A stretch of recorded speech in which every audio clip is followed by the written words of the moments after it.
चलो एक डाउट ले लेते हैं। गार्गी ने पूछी है कि एक दो पार्टिकल है जो सर्कुलर पाथ पे मूव कर रहा है और डिफरेंट रेडियाई, शायद एक का r1 है और एक का r2 है, और एंगुलर वेलोसिटी जो है वो सेम है, लेकिन ये particle A particle B which is moving in this way, इसका भी एंगुलर वेलोसिटी ओमेगा है। This is the situation at t is equal to 0। Gargi यही था ना सवाल? हाँ sir. t is equal to 0 पे positions are shown. The relative velocity at t is equal to pi by 2 omega. At t equal to pi by 2 omega पे what is relative velocity, that is va minus vb। तो सबसे पहले ये देखते हैं बच्चों कि इतने टाइम पे पार्टिकल्स होगा कहाँ, किस पॉइंट पे होगा, कितना एंगल रोटेट करेगा, omega into T, omega into pi by 2 omega, that means rotate कितना किया बच्चों, पाई बाई 2। सो गार्गी और बाकी बच्चे भी देखें, यहां पे ए है पाई बाई 2 चला, दैट मीन्स यहां पे कहीं होगा अभी, और ये पार्टिकल भी पाई बाई 2 चला है, तो कहां चल गया होगा वो, यहां। इसका डायरेक्शन किधर है, इधर है कि नहीं? इसका वेलोसिटी va कितना होगा, ओमेगा r1, इसका वेलोसिटी vb कितना होगा, ओमेगा r2, डायरेक्शन सेम हो गया है। What is the relative velocity,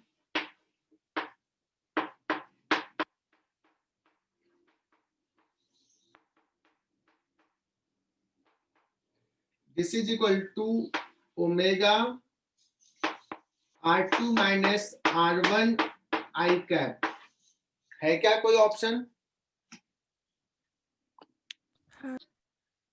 इस सवाल में 50% बच्चों ने सही किया, 50% ने गलत किया, ऐसा कुछ है रफली। इसमें था, इसको कहा था t, इसको, इस वेक्टर को कहा r, और इस वेक्टर को कहा w। अब ये रेस्ट में है, रेस्ट में तो क्या होता है, नेट फोर्स 0 होता है। शुभम पाटिल, इसको म्यूट कर लो अपने को, शुभम। हाँ, सो नेट फोर्स 0 होता है बच्चों, तो सारे फोर्सेस का समेशन, तो ये t वेक्टर दिया मतलब force vector plus r vector plus w vector, this should be equal to 0, है ना। अगर मान लो ऐसा पूछ दे t plus w is equal to r, नहीं माइनस r होगा, तो ये भी सही हो जाएगा, ये भी सही हो जाएगा। लेकिन एक ऑप्शन दिया था t plus w is equal to r, तो ये गलत हो जाएगा। अपूर्व तूने शायद ये टिक किया था, सृष्टि राशि ने ये टिक की थी, उसका सही था, तो और भी कुछ बच्चों का ये बढ़ गया मार्क्स। ठीक है बच्चों, 19 सम बहुत ही आसान सा सवाल है।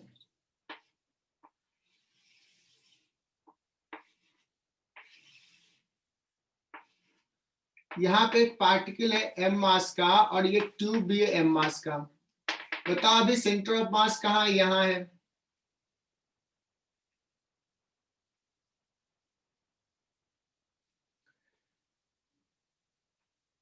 अच्छा मुझे याद नहीं मेजर टेस्ट संडे को है कि नहीं, पूजा पूछ रही है, चलो कंफर्म करता हूं मैं। बट संडे को सीओएम का तो टेस्ट रहेगा, मेजर टेस्ट हो या ना हो।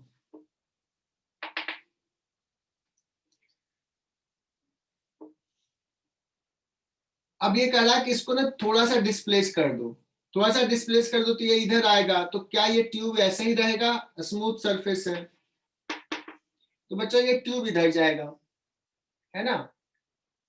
पूछा ये ट्यूब कितना इधर जाएगा, तो सिंपल सा कॉन्सेप्ट है बच्चों, एक्स डायरेक्शन का पोजीशन सेंटर ऑफ मास का चेंज नहीं होगा बिकॉज एक्स डायरेक्शन में फोर्स नहीं है। तो एक्चुअली सिचुएशंस कुछ ऐसा होने वाला है, ये ब्लॉक ऐसे आ जाएगा नीचे, क्योंकि इक्वल इक्वल मास है। सेंटर ऑफ मास देखो पहले भी इस लाइन पे था, अब भी इसी लाइन पे रहेगा, ठीक है ना। तो इसी लाइन पे रहना है तो क्या होगा, एक मास इसका यहाँ पे कहीं होगा, इसका यहाँ, एक्स डायरेक्शन का जो है वो इक्वल इक्वल जाएगा, isn't it? ये टोटल आर है, तो R by 2 will be the answer. Shubham, otherwise हम लोग करते कैसे थे, मान लो ये डिस्टेंस x गया, तो ये x गया, इसका मास, ट्यूब का मास m1 मान लेता हूं, ब्लॉक का मास m2 ले लेता हूं, ऐसे करके लिखता हूं, अलग अलग रहेगा, एग्जाम में अलग पूछ दिया तो लिखा था m1 इधर गया x, तो m1 x minus sign because इधर गया, प्लस m2 किधर गया, इस तरफ गया, r इसके रेस्पेक्ट में, x इधर आ गया, divide by m1 plus m2 that is equal to क्या आता था 0, और यहां से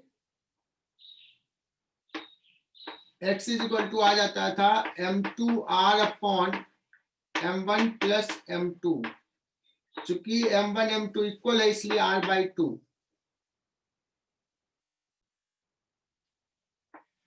थर्टी 32 सवाल जो है ये एक्चुअली रोटेशंस के कॉन्सेप्ट में ये पूछना चाहिए, बाकी सॉल्व होता है सेंटर ऑफ मास के कॉन्सेप्ट से।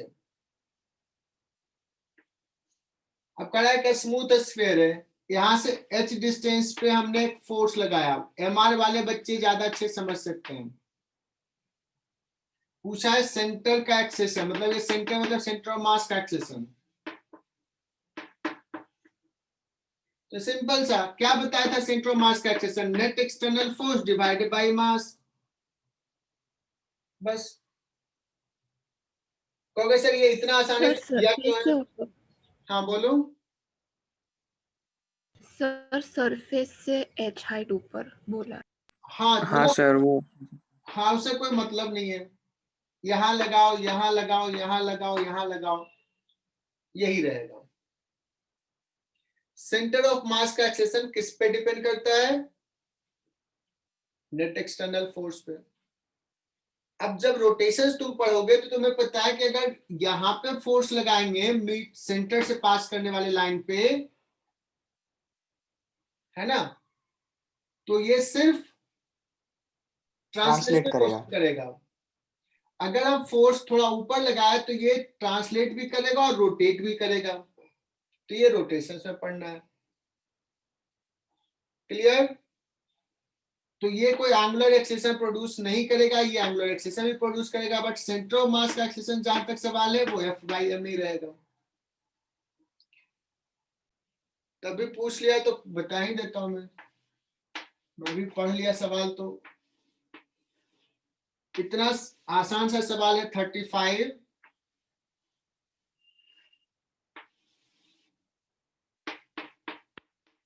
कहा कि ये भी रफ है, ये भी रफ है। अब ये नीचे आना शुरू किया और ये इधर जाना शुरू किया, ये सफिशिएंट रफ नहीं है कि ये रोक के रखे, और ये नीचे आ रहा है। पूछ रहा है इस ब्लॉक प्लस इस ब्लॉक का सेंटर ऑफ मास क्या रेस्ट में रहेगा एक्स डायरेक्शन में, एक्स डायरेक्शन में कोऑर्डिनेट चेंज होगा क्या सेंटर ऑफ मास का, अगर चेंज होगा तो इस डायरेक्शन में सेंटर ऑफ मास मूव कर रहा है या इस डायरेक्शन में, है ना। तुम्हें याद है बच्चों, अगर ये स्मूथ रहते थे तब हम क्या बोलते थे, centre of mass will not move because इस पे एक्सटर्नल फोर्स एक्स डायरेक्शन में नहीं था, बट अभी रफ है और कह रहा है कि ये इधर मूव कर रहा है, सो फ्रिक्शन किधर लग रहा है, इधर। जब इस पे एक्सटर्नल फोर्स इधर लग रहा है, so centre of mass will move in this direction. बच्चों नेक्स्ट सवाल 41, एआई ट्रिपल ई में पूछा था, उस समय एआई ट्रिपल ई आसान होता था बट कभी कभी टफ सवाल पूछता था। 2008 एक्चुअली थोड़ा टफ पेपर था। करा है कि एक रॉड है जिसका लीनियर मास डेंसिटी ऐसे चेंज हो रहा है, ये पावर n हम कुछ भी रख सकते हैं, 1 या 2 या 3 या 0। तो अगर ऐसा चेंज हो रहा है तो इसका सेंटर ऑफ मास, अगर n कुछ है तो सेंटर ऑफ मास कहाँ होगा, n अलग है तो सेंटर ऑफ मास कहाँ होगा। इसको सॉल्व करने की जरूरत नहीं, कॉमन सेंस यूज करना है। ग्राफ दिया हुआ सेंटर ऑफ मास वर्सेस, एक ग्राफ ऐसा है कि n कुछ भी हो centre of mass mid point पे ही रहेगा। Is it correct Shubham, is it correct first option?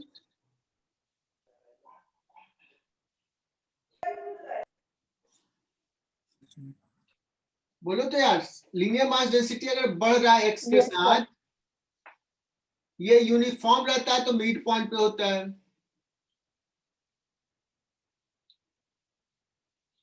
तो ये हाँ स्टेटमेंट सर। हो जाएगा।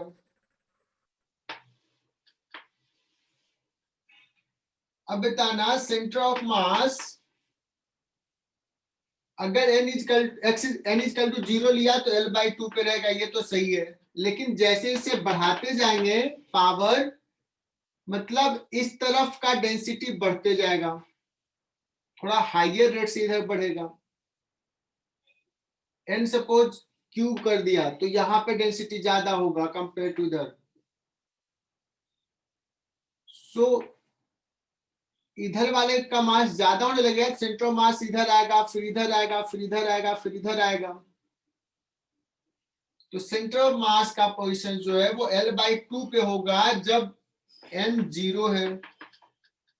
जैसे से n बढ़ेगा सेंटर ऑफ मास का पोजीशन बढ़ते जाएगा, लेकिन कहां तक जाएगा, L से ज्यादा तो जा नहीं सकता।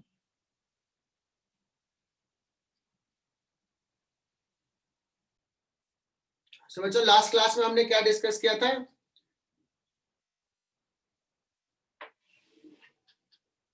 परफेक्टली इनइलास्टिक कोलिजन डिस्कस कर लिए थे। Yes, sir. Yes, sir. Perfectly inelastic collision, एक ब्लॉक M1 एक ब्लॉक M2 है ना, V1 से जा रहा है, ये V2 से जा रहा है,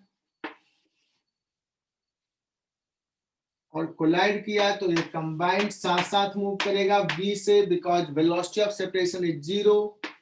तो एक ही इक्वेशन लिखना है बच्चों, M1 plus M2 V final momentum that is equal to M1 V1 plus M2 V2, V निकल जाएगा।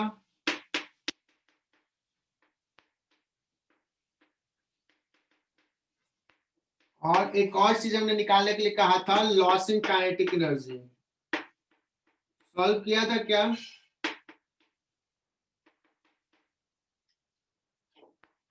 शायद मैंने डिराइव नहीं किया था। Half M1 V1 square plus half M2 V2 square minus half M1 plus M2 into V square, the value of V। किसी को याद है क्या क्या आया था ये?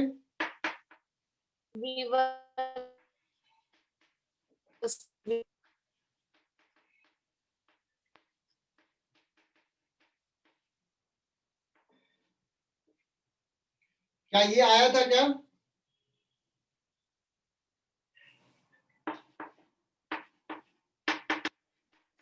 Yes, sir. देखो तो अपूर्व पाठ लिया, आया था क्या, किसी ने सॉल्व किया? चलो बच्चों देखो यही आया होगा, V1 माइनस V2 का होल स्क्वायर, और ये आया था बच्चों। इसको ना, इसको बोलते हैं रिड्यूस्ड मास।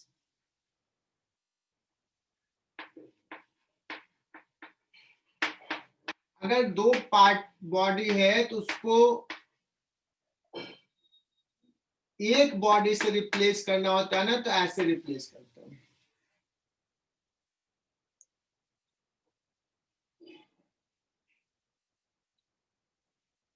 ठीक है, तो रिड्यूस्ड मास को ऐसे म्यू से भी डिनोट करते हैं, म्यू। तो लॉस इन काइनेटिक एनर्जी मुझे लग रहा है क्या आ रहा है, half mu v1 minus v2। v1 minus v2 को हम बोल सकते हैं कि दिस इज एक के रेस्पेक्ट में दूसरे का वेलोसिटी v रिलेटिव,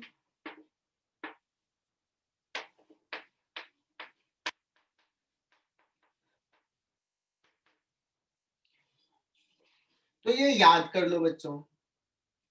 अगर परफेक्टली इनइलास्टिक कोलिजन हो रहा है तो हाफ म्यू v रिलेटिव का square, this will be the loss in kinetic energy. Reduced mass mu क्या है, reduced mass, note it down. Yashvardhan Chaturvedi, मैं एक्सपेक्ट करूंगा कि तुम ये सवाल को सॉल्व करो और आंसर दो, बताओ।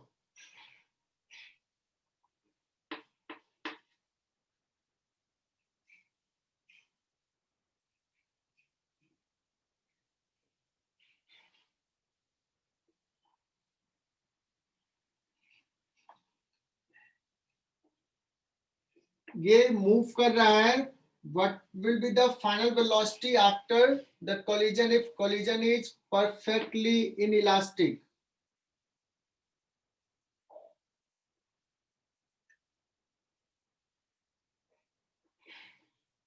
कोई आंसर नहीं आया अभी तक, आंसर आया अभी तक।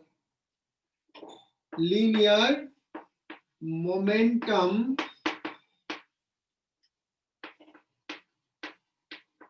Conservation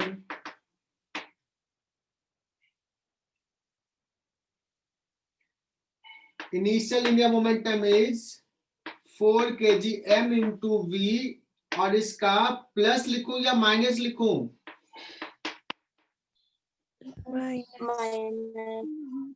minus. बहुत सारे बच्चों को पता नहीं चल रहा होगा माइनस क्यों लिखे। हर्षल क्या लिखे, प्लस या माइनस?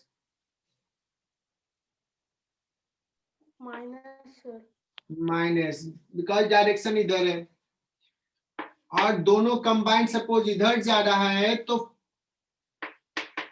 टोटल मास ये इंटू वी, बहुत ही आराम से ये सॉल्यूशन आ गया। 40 माइनस 10, 30/9, 10/3 मीटर पर सेकेंड। हमने बताया कि लॉस इन काइनेटिक एनर्जी कैसे निकालते हैं। तो या तो बेसिक से चलो, इसका एनर्जी लिखो, इसका एनर्जी लिखो, फिर कंबाइंड का एनर्जी लिखो और माइनस कर दो।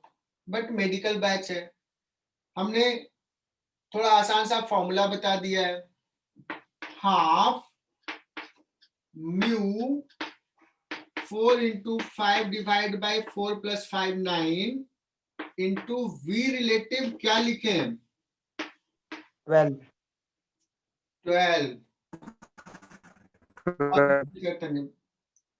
अच्छा कर रहे हो, 12 है ना, 12 का स्क्वायर, 12 को 4 into 3 लिख दे क्योंकि ये 3 चला जाएगा। सो 4 into 5 into 4 into 2, I think ये 2 भी चला जाएगा, है ना। 160 जूल आ रहा है मेरा, इज इट करेक्ट? तो बड़ा अच्छा सवाल बन गया है। Yes sir.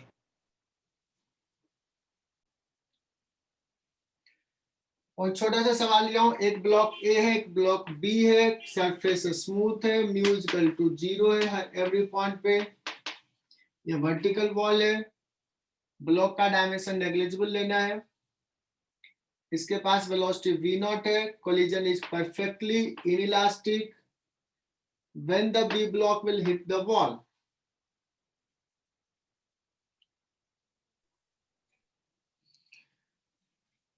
साक्षी पाटिल कहाँ हो, कोई जवाब नहीं आ रहा तुम्हारा। अरे सिंपल सा तो है बच्चों, पहले ये यहाँ जाएगा ना, कितना टाइम लगेगा जाने में, L/V नॉट लगेगा। कोलाइड किया, कोलिजन्स का टाइम नेग्लिजिबल होता है, फिर दोनों साथ साथ मूव करेगा, साथ साथ मूव करेगा तो क्या वेलोसिटी होगा दोनों का, v0/2। v0/2। L डिस्टेंस और जाना है तो L अपॉन V0/2 कितना सिंपल सा जवाब है 3L/V0। इससे आसान दुनिया में कोई सवाल हो सकता है? तो ये लिख लो हेडिंग बच्चों।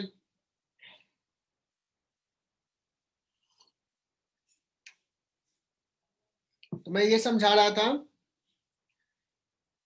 बुलेट का स्पीड निकालना है तो मैंने बुलेट को फायर किया, this gets embedded in this block after hitting and then combined mass starts moving. Let's start moving with velocity v.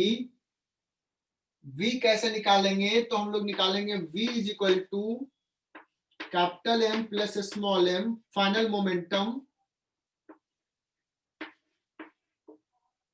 अगर v निकाल लिए तो मेरा काम हो जाएगा, v नॉट निकल जाएगा, लेकिन v कैसे निकाले एक्सपेरिमेंट से? तो क्या करते हैं, देखते हैं कि ये ऐसे जाके एक पॉइंट पे जाकर के क्या हो जाएगा, ये रुक जाएगा। ये एंगल है थीटा नॉट। रुकेगा ऐसे नहीं कि रुका जाएगा, मैक्सिमम डिफ्लेक्शन यहां हुआ फिर वापस आएगा। ये थीटा नॉट मेजर कर लेते हैं और इस theta naught will help you to find v। कहोगे सर कैसे? तो हम लोग ना एनर्जी कंजर्वेशन लगाते हैं।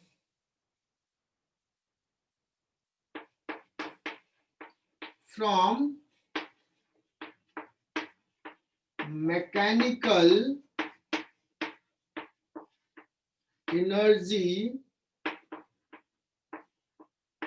कंजर्वेशन, किस दो पॉइंट के बीच में?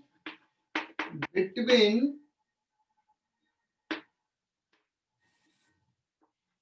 at maximum deflection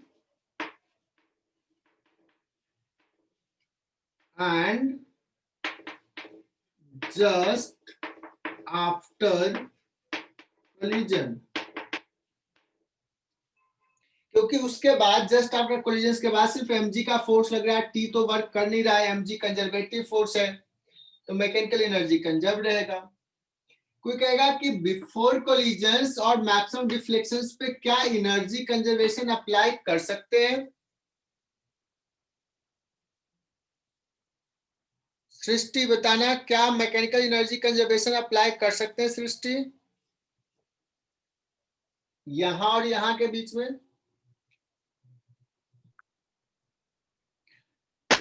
हाँ सर। नहीं, क्यों नहीं कर सकते?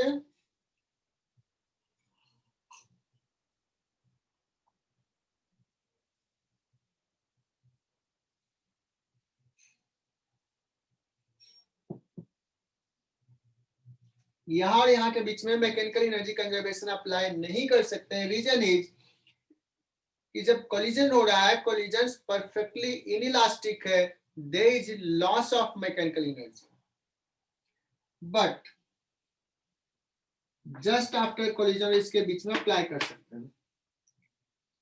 तो we have to find theta. तो क्या लिखेंगे बच्चों?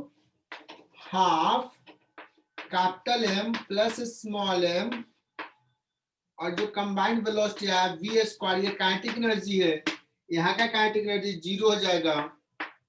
Loss in kinetic energy is equal to gain in potential energy mgl 1 cos theta not. Directly मैं लिख रहा हूं बच्चों, सारा काइनेटिक एनर्जी पोटेंशियल एनर्जी में चला गया। कितना पोटेंशियल एनर्जी बढ़ा है? सॉरी, ये m नहीं, m प्लस स्मॉल m। तो ये और ये कैंसिल हो जाएगा, v स्क्वायर, v कितना है ना, so v square is equal to 2gl 1 cos theta naught. So v naught is equal to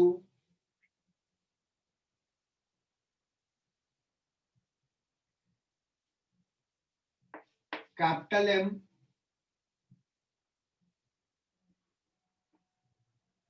sorry small m upon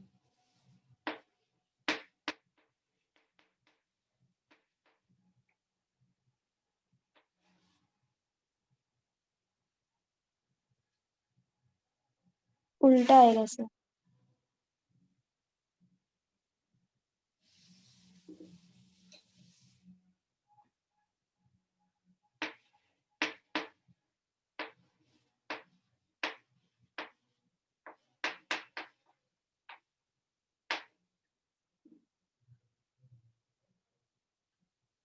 v के जगह पे क्या पुट कर लेते हैं,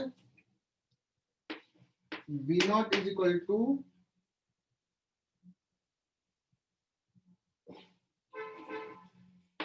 capital M plus small m by small m into root 2gl 1 minus cos theta naught, है ना? सही लिखा? हाँ तो ये 2D कोलिजन्स ऑब्लिक कोलिजन्स जो है वो टफ है, मेडिकल के लिए बहुत ज्यादा इंपॉर्टेंट नहीं है। इसमें सवाल जो बनते हैं वो टफ सवाल बनते हैं, बट फिर भी कुछ सवाल हम बेसिक्स करवा देंगे इसमें। इसका आइडिया ये ले लेते हैं कि सपोज एक बॉडी M1 है, एक बॉडी M2 है,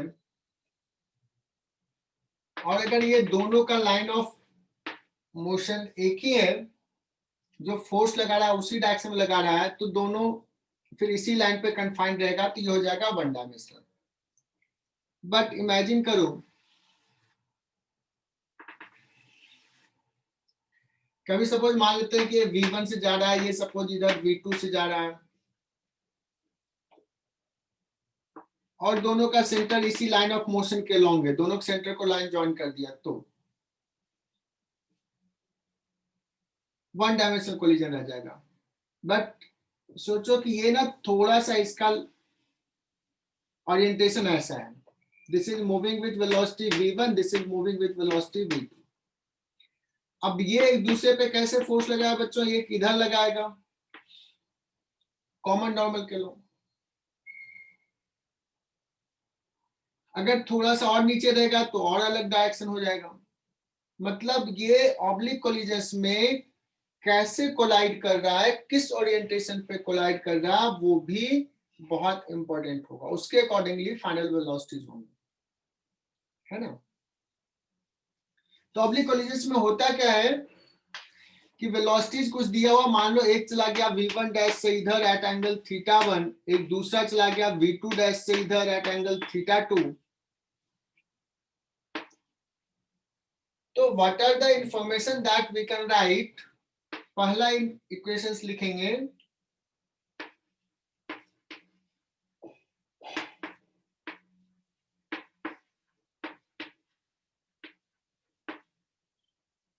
momentum conservation let's along X axis, एक इक्वेशन आएगा, इस डायरेक्शन में मोमेंटम कंजर्व है, चूंकि एक्सटर्नल फोर्स नहीं लग रहा है,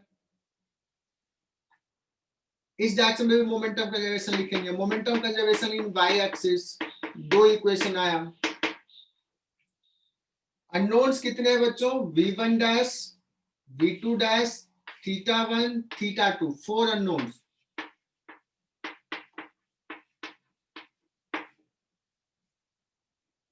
दो इक्वेशन लिखे, दो और चाहिए, और क्या लिख सकते हैं, सपोज इलास्टिक कोलिजन है तो लिखेंगे काइनेटिक एनर्जी का conservation just before and just after,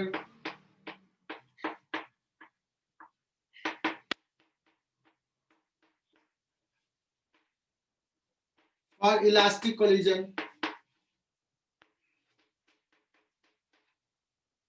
कितने इक्वेशन आ गए, 3, हमें चाहिए कितने, 4, और कुछ इक्वेशन ढूंढो, नहीं लिख पाएंगे। किसी के दिमाग में है कि एक और कोई इक्वेशन हो सकता है? तो बच्चों ये सिंपली कह दे कि दो बॉडी है, कोलाइड किया, ऑब्लिक कोलिजन हुआ, दीज आर द वेलोसिटी, निकालो ये कितना है, तो हम नहीं निकाल पाएंगे because we are lacking in one equation. Reason is कि ये किस ओरिएंटेशन पे कोलाइड कर रहा है वो इंफॉर्मेशन नहीं दिया है, वो इंफॉर्मेशन किसी न किसी तरीके से देना पड़ेगा, तभी हम निकाल पाएंगे, है ना? तो इसलिए ये सवाल थोड़े मुश्किल होते हैं, तो कुछ ना कुछ और इंफॉर्मेशन देगा, then we are able to solve this type of questions. तो तुम्हें लिखना यही है 1 2 3. अब कहोगे सर ये तो इलास्टिक कोलिजन जब है तब तो काइनेटिक एनर्जी कंजर्वेशन लिखेंगे, और हमने लास्ट लेक्चर में बताया था कि ये क्वाड्रेटिक आता है तो बहुत प्रेफरेबल नहीं होता है, सॉल्व करना आसान नहीं होता है, तो इसी के जगह पे हम लोग क्या लिखना प्रेफर करते हैं, velocity of approach is equal to velocity of separation. velocity separation.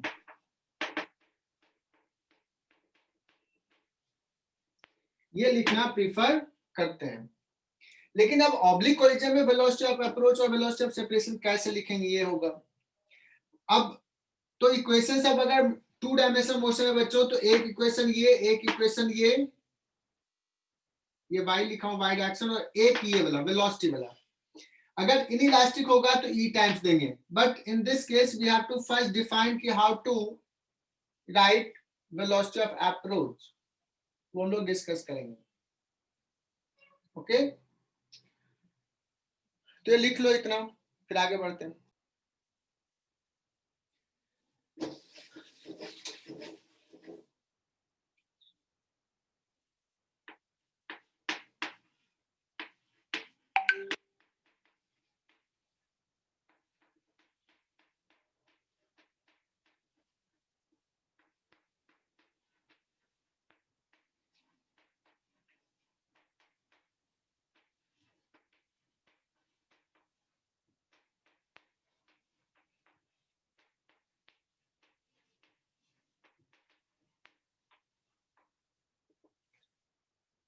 So in oblique collisions, how velocity of approach is defined?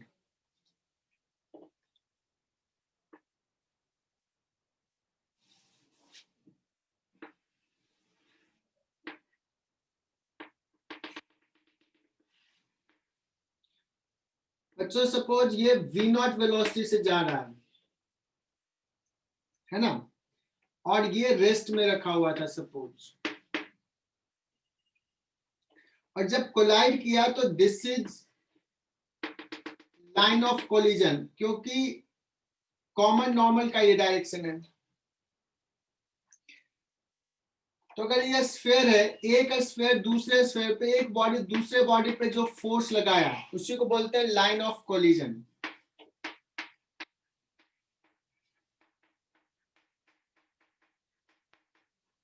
या इसी को बोलते हैं line of impact.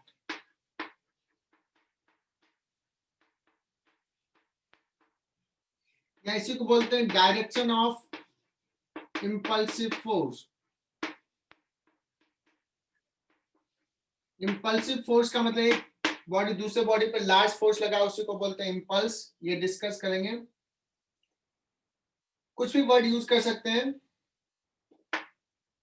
Along common normal force लगा रहा है, मतलब ये सारा टर्म हम उसको बोल रहे हैं एक बॉडी दूसरे बॉडी पे जो फोर्स लगा उसका डायरेक्शन.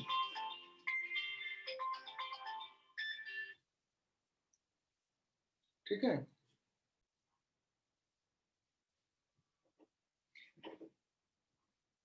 सो हम लोग इसका वेलोसिटी ऑल्दो इधर है, लाइन ऑफ इंपैक्ट के अलोंग कितना वेलोसिटी है. So velocity of approach along line of collision या line of impact, ये लेंगे. तो इस केस में क्या हो जाएगा, suppose this angle is theta, तो यहाँ पे जो वेलोसिटी ऑफ अप्रोच हो जाएगा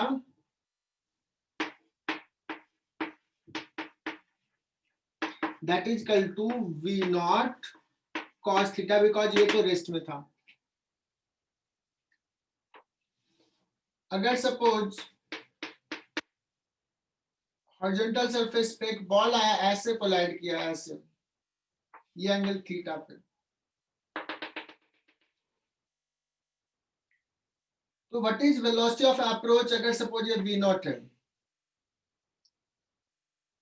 इन this case velocity of approach क्या लिखेंगे,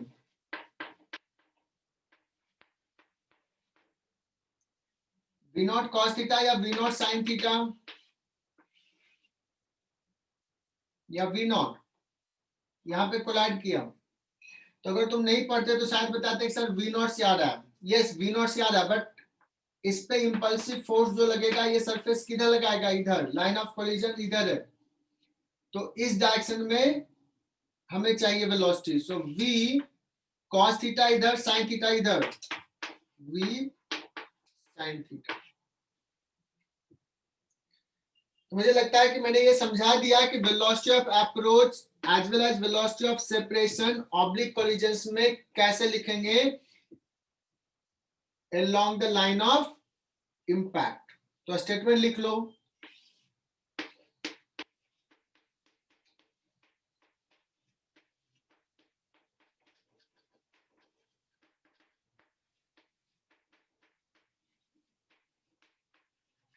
along line of collision। यह स्टेटमेंट क्लियर?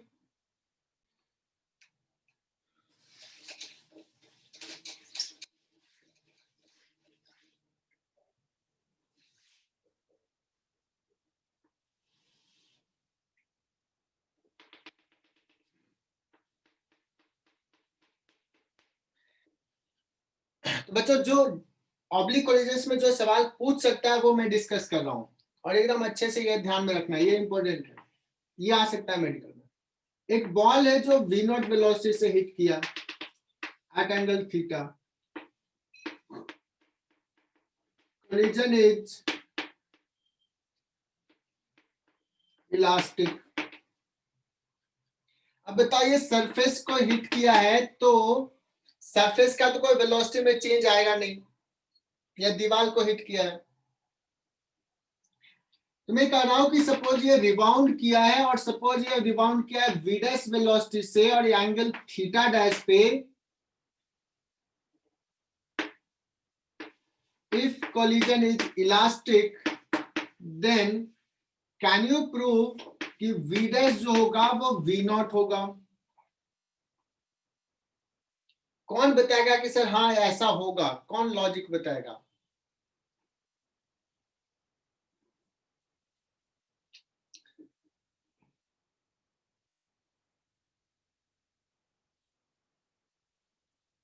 सृष्टि, क्यों होगा v dash equal to v not?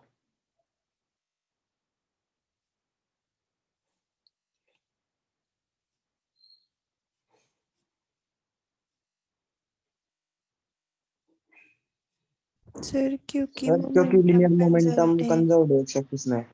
नहीं, लीनियर मोमेंटम कंजर्व कैसे रहेगा? लीनियर मोमेंटम तो चेंज होगा। देखो अभी इधर आ रहा था, इधर चला गया, मोमेंटम तो चेंज हो रहा है। बॉल का, बॉल पे फोर्स लग रहा है, और अर्थ और बॉल को तो सिस्टम लेने का कोई मतलब नहीं है।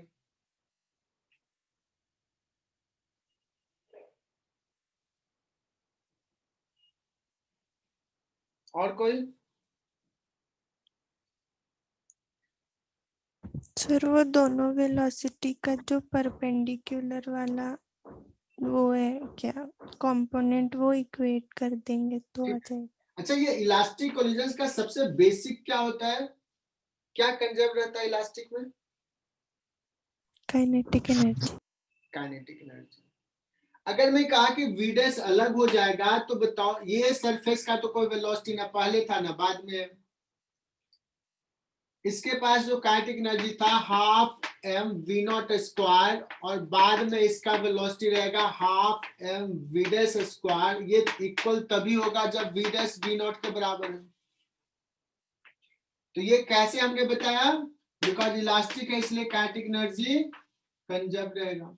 Is it clear? एकदम क्रिस्टल क्लियर?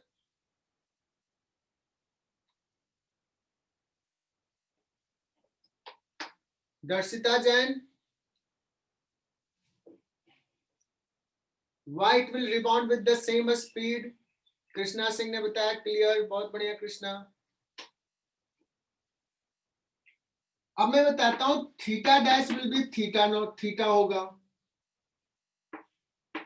ये कौन बताएगा? Why?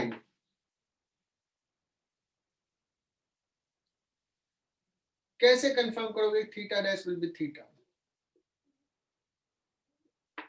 चलो बहुत परेशान नहीं करते। सर वो साइन वाला कंपोनेंट इक्वल हो जाएगा। हाँ बहुत बढ़िया, सही बताया। क्योंकि इस बॉल की हम बात करते हैं, इस बॉल की बात करते हैं, इस पे ये अर्थ ग्राउंड कैसे फोर्स लगा इधर, इसका मोमेंटम इधर चेंज होगा इधर, लेकिन इसका मोमेंटम इधर चेंज नहीं होगा। रीजन इज इधर फोर्स नहीं है। अगर इधर फोर्स नहीं है तो ये एंगल थीटा, तो ये एंगल थीटा, ये मान लो थीटा डैश है, ये वी डैश तो वी नॉट प्रूव कर लिया है। So for momentum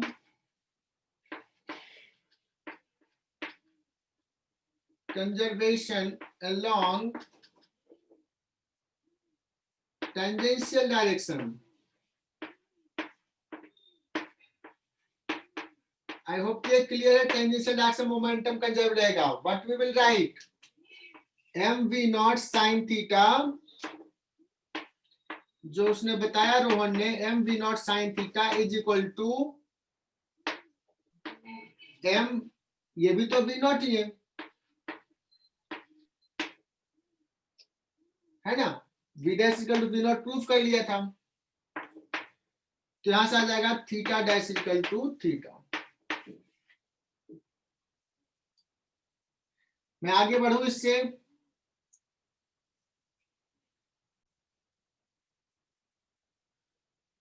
next is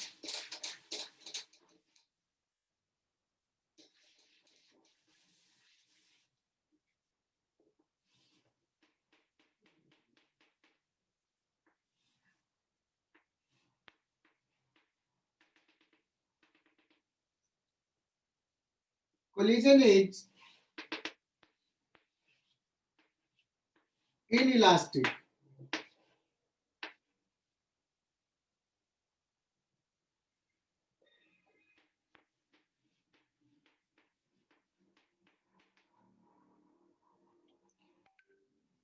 collision inelastic है, तो कैन यू गेस कि v dash more than v होगा या लेस देन v होगा? v naught.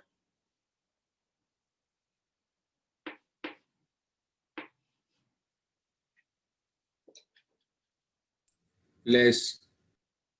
लेस होगा। यार मुझे पता नहीं चल रहा क्यों लेस होगा, मैं किससे पूछूं? कौन मेरा प्यारा बच्चा है? प्रतीक, क्यों होगा लेस v डैश? रोहन ने बताया लेस होगा। Yes sir.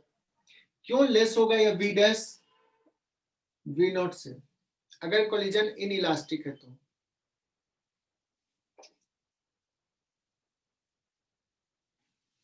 प्रतीक नहीं पढ़ रहा है, मस्ती कर रहा है। Rishika Pandey, why v dash will be less than v naught?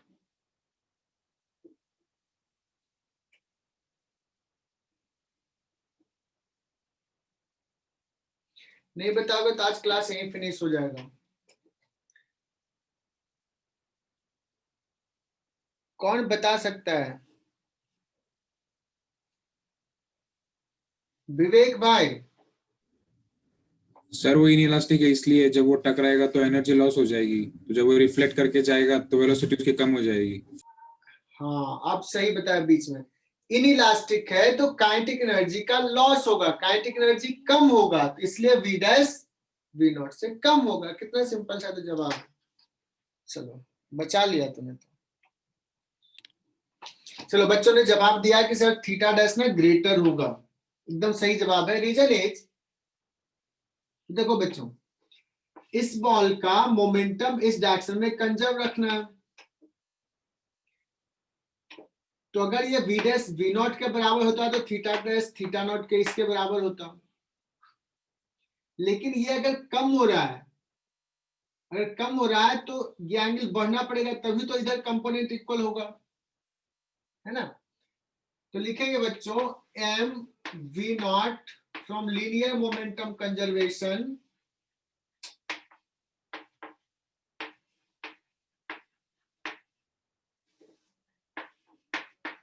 along tangential direction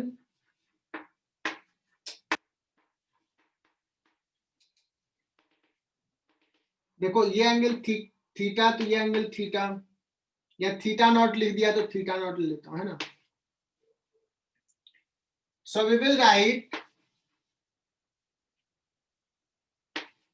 ये थीटा नॉट है, m v naught sine theta naught is equal to m v dash sine theta dash. तो v dash sine theta dash is equal to v naught sine theta naught. v dash बच्चों v not से कम है तो theta dash will be more than theta.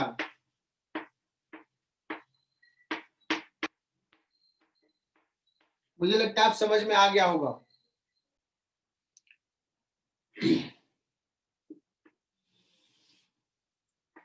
बच्चों एक ball hit किया है v1 से थीटा 1 एंगल पे, रिबाउंड किया है v2 से थीटा 2 एंगल पे। Certainly v2 less than v1 है, थीटा 2 ग्रेटर देन थीटा 1 है होगा। मुझे निकालना है कोएफिशिएंट ऑफ रेस्टिट्यूशन क्या होगा, v2 क्या होगा, ये सारे टर्म में, मतलब ये लिखना है, इसके टर्म में निकालना है। क्या क्या लिख सकते हैं सुनो। फर्स्ट सवाल,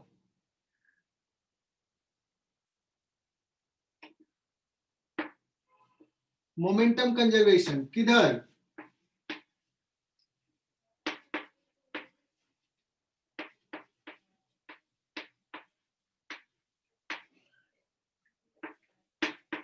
along tangential direction for ball only।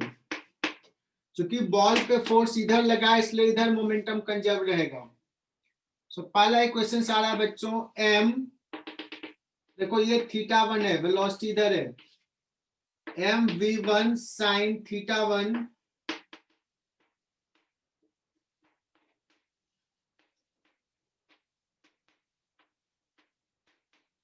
Equation 1।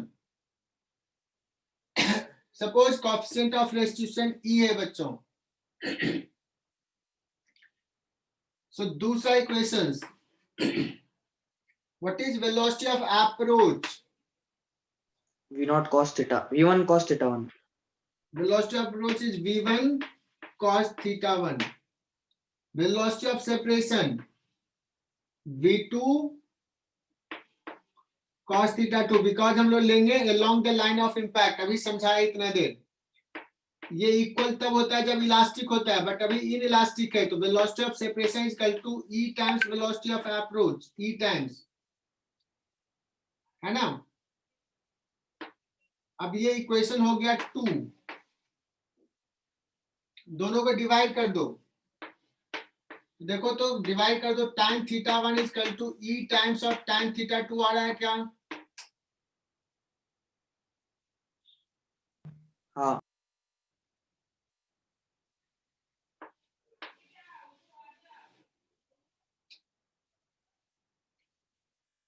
है ना। मतलब E इज इक्वल टू आ जाएगा tan theta 1 upon tan theta 2। और अगर मुझे V2 निकालना ही है, V2 निकालना है तो क्या करो, 1 स्क्वायर, ये mm तो कैंसिल कर दो, 1 स्क्वायर प्लस 2 स्क्वायर ऐड करो तो क्या आता है बच्चों, V1 square plus sine square theta 1 plus E square cos square theta 1 that is equal to V2 square.